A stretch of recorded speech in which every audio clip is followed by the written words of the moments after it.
Nous sommes le mercredi 14 mai 2014. Bonjour, bonsoir à tous. Bienvenue dans ce journal. Pulsation essentielle de l'actualité de la journée. Le président Michel Martelly a fêté en grande pompe le 3e anniversaire de son investiture ce mercredi 14 mai devant une foule compacte au Champ de Mars. Des ministres parlementaires et autres proches du pouvoir ont défilé pour saluer le bilan du chef de l'État. L'accès au Champ de Mars a été cependant interdit aux manifestants de l'opposition qui réclamaient la démission du chef de l'exécutif. La manif a été violemment dispersée par la police. Au moins une personne a été blessée par balle. Thomas Shannon, le nouveau responsable du dossier d'Haïti au département d'État, a mis fin ce mercredi à une visite officielle à Port-au-Prince. Lors d'une conférence de presse, il a mis l'accent sur la nécessité de réaliser des élections en Haïti, rappelant que les États-Unis vont contribuer à hauteur de 10 millions de dollars à la réalisation du scrutin.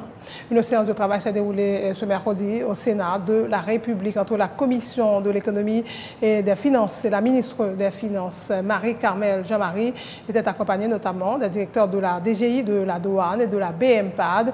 Une rencontre dans le cadre de l'analyse du projet de budget rectificatif 2013-2014. À mesure que les heures passent, les chances de retrouver des survivants de l'effondrement de la mine turque de Soma s'amenuisent. Les autorités sont accusées de négligence. Ce ne sont pas moins de 245 personnes qui sont mortes dans l'accident. Des centaines d'autres sont toujours portées disparues.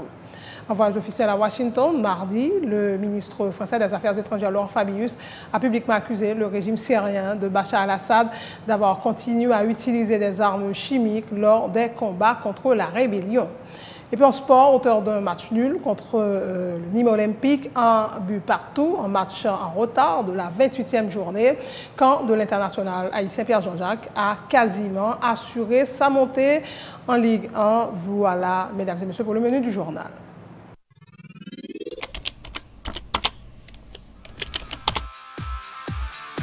Bienvenue dans cette édition d'information Pulsation, l'essentiel de l'actualité de la journée. Merci de votre fidélité. Bienvenue dans ce premier numéro de Pulsation Week-end.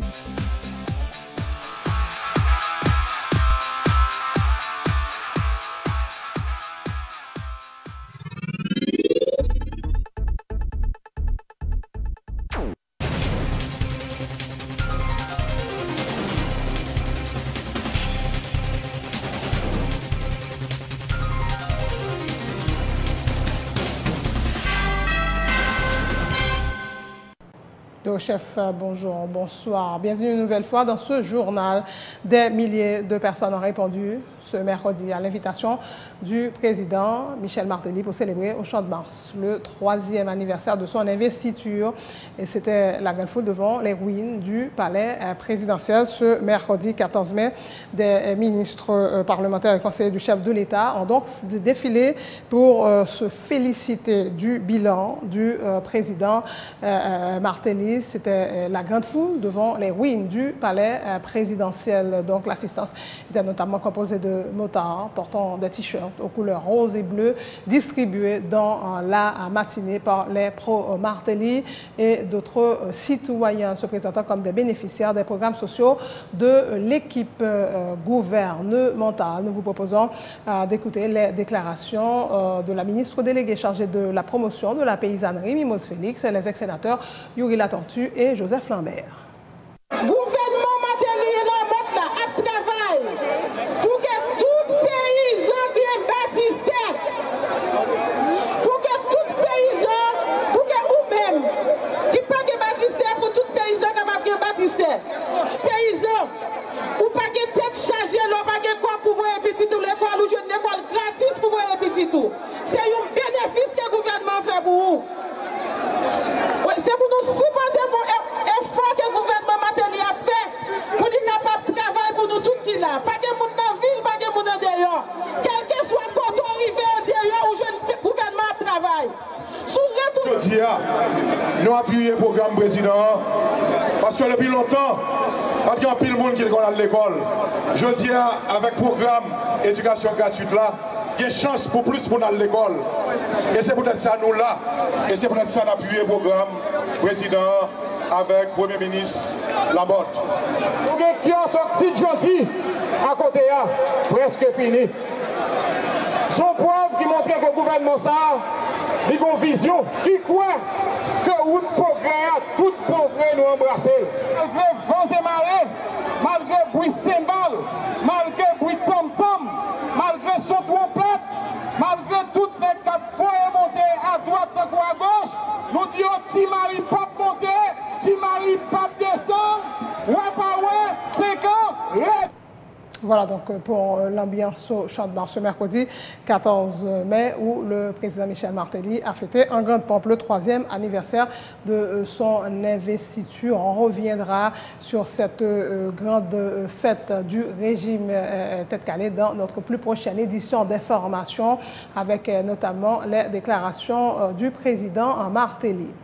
Il faut dire que plusieurs centaines de militants de l'opposition ont manifesté ce mercredi à Port-au-Prince pour exiger la démission du président Martelly. Parti du quartier populaire de Bel-Air, la manifestation a parcouru plusieurs routes de la capitale avant de prendre fin prématurément à la rue Montalet. L'accès au Champ-de-Mars a été interdit aux anti-Martelly ce mercredi 14 mai. Sur tout le parcours, les manifestants ont tiré à boulet rouge sur l'équipe en place.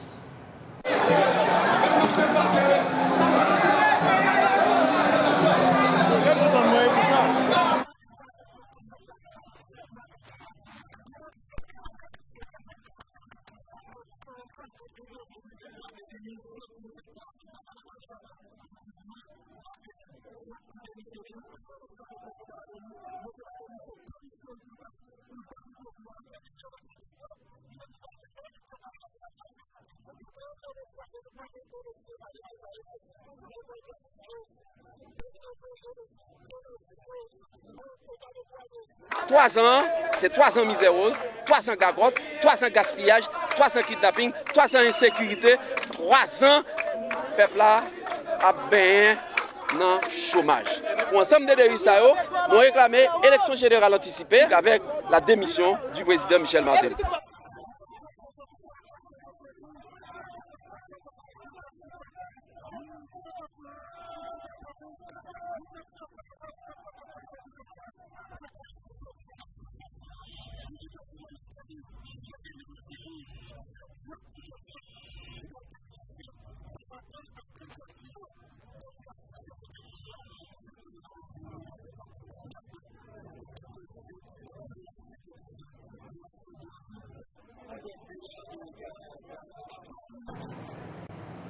L'opposition donc une nouvelle fois dans les rues pour réclamer la démission de Michel Martelly. Les manifestants, mécontents de n'avoir pu, une fois de plus, atteindre le Champ-de-Mars, ont érigé des barricades de pneus enflammés sur la chaussée et lancé des pierres en direction des policiers qui ont répliqué à coups de gaz lacrymogène. La situation était très tendue au centre-ville, notamment à la rue des Miracles. Des manifestants ont mis le feu dans une pompe à essence. Au moins une personne a été blessée par balle. Suivez donc l'ambiance qui régnait à la rue Montalet.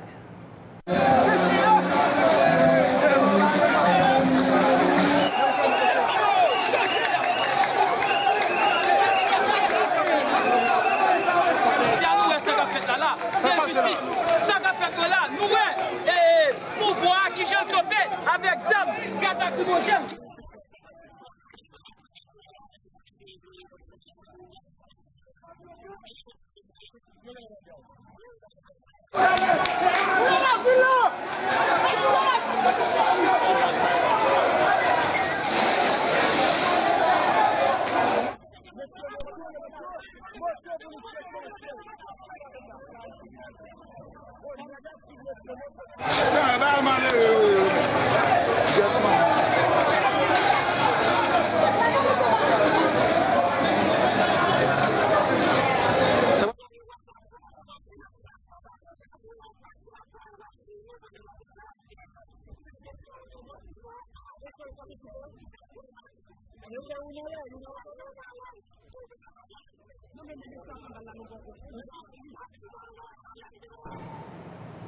Autre point de l'actualité, les États-Unis vont contribuer à hauteur de 10 millions de dollars américains pour l'organisation des prochaines élections en Haïti, a confirmé ce mercredi Thomas Shannon, le nouveau responsable du dossier d'Haïti au département d'État, au terme de son premier voyage officiel dans le pays. Thomas Shannon s'est impressionné par les efforts consentis par les Haïtiens pour remettre le pays sur de bons rails. Après le tremblement de terre de janvier 2010, les élections sont de passage obligé. Il faut que le peuple ait la possibilité de s'exprimer librement, a-t-il ajouté, réaffirmant la volonté de son pays d'appuyer le processus électoral en Haïti. Nous sommes optimistes et nous appuyons très fort les élections d'Haïti. Comme j'ai noté, notre dévouement vers Haïti, c'est pour l'État d'Haïti, le pays d'Haïti et principalement pour le peuple haïtien. Et nous appuyons très fort la démocratie haïtienne. Et nous appuyons très fort la possibilité du peuple haïtien de s'exprimer à travers les élections. Ensemble avec le reste de la communauté internationale, nous croyons que les élections sont possibles et sont nécessaires.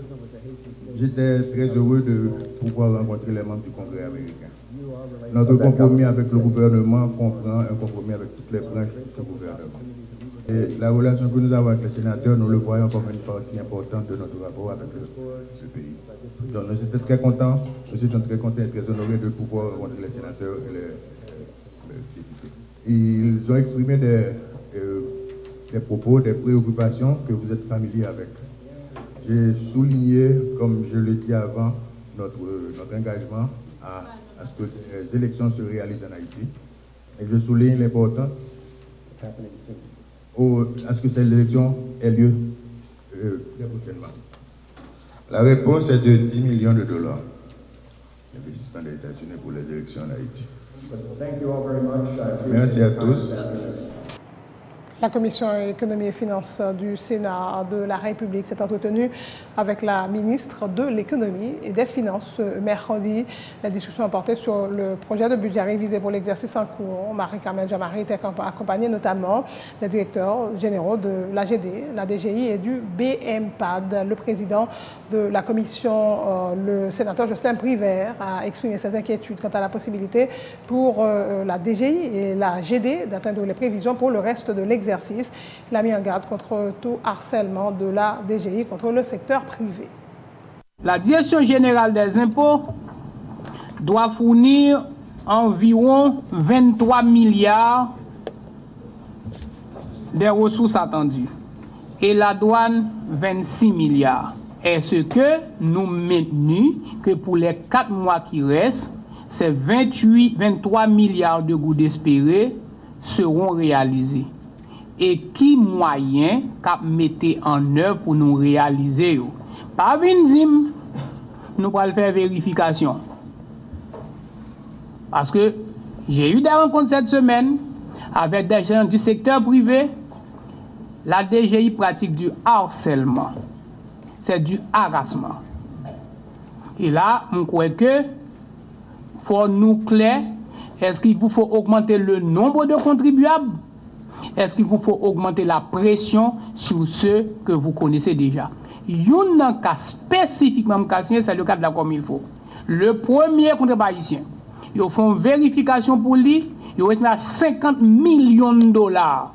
La dette de la comme il faut, finalement ramenée à 2 millions. Ça n'a pas. Est-ce que c'est joué, n'a joué? Ou bien n'a fait vérification technique?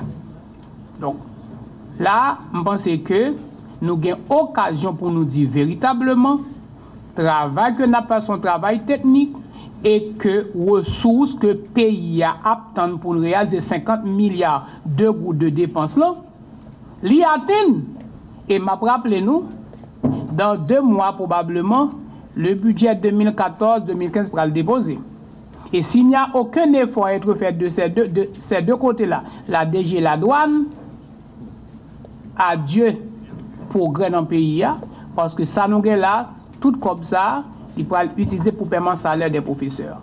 Si pour nous avons des investissements financés par le trésor public, on attend une plus grande efficacité de la DGI et de la douane. La ministre de l'Économie a fait état d'un plan d'action élaboré par le ministère en vue de la réforme des finances publiques. Ce document sera communiqué sous peu au Sénat, selon Marie-Carmel Jean-Marie, qui a également insisté sur le poids de l'extérieur dans le budget national.